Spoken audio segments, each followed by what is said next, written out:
Yo! Welcome back to ISE This Week. Today we have a very exciting episode for you guys. Last week we had storyteller Andy Wright come and visit our school. He met with nearly every grade and told us amazing stories with incredible passion. It was truly quite an experience. Now let's take a look at what he has to say. Called the pudding bowl method. The pudding bowl method. Some of you might have had a pudding bowl haircut when you were small. I grew up in New Zealand, which is a wonderful little country right down on the bottom of the world. And I grew up surrounded by storytelling. My mother, my grandmother, my great-grandmother were blind. Although I didn't know my great-grandmother well, my mother and my grandmother told me lots and lots of stories. And I grew up listening to those stories, and I loved those stories. But I was also surrounded by the second culture in New Zealand, which is the indigenous culture that were there before the Europeans, and that was the Māori people in New Zealand, and they tell stories of a wonderful physicality. Anybody who's seen the All Blacks do the haka will sort of understand how that physicality actually operates. And so I grew up with these stories that were quite physical as well. So I grew up with two storytelling traditions, the sort of that Celtic, English, Irish tradition, and then that Māori tradition from New Zealand. And I guess in my storytelling I try to mould those two together and create a type of storytelling which I think is particularly New Zealandish. So I've been lucky enough to travel all around the world telling those stories in many. On Monday, the high school boys and girls basketball teams went to Regents for our first basketball game of the season. Both girls and boys played very well, however, got unlucky in the end. Now, let's take a look at the exciting highlights of the game.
Taking place on Tuesday, December 8th is ISE's first ever Secret Santa.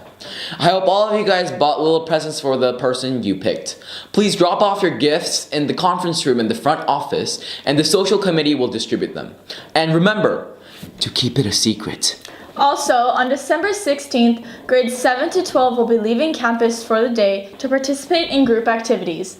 Grades 7 and 8 will be going to a school for the blind, grades 9 and 10 will be going to a school for children with special needs, and grades 11 and 12 will be going to the beach cleanup. Now, we will take a look at a video created by the Media Arts class on Loy Krathong.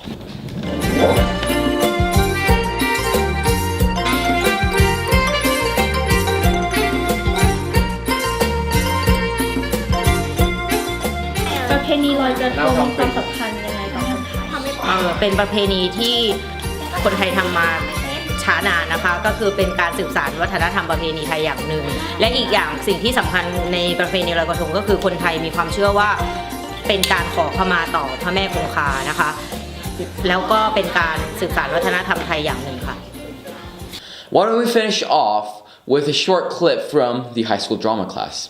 Remember, we only have 3 weeks left before break, so work hard until then and have a great week.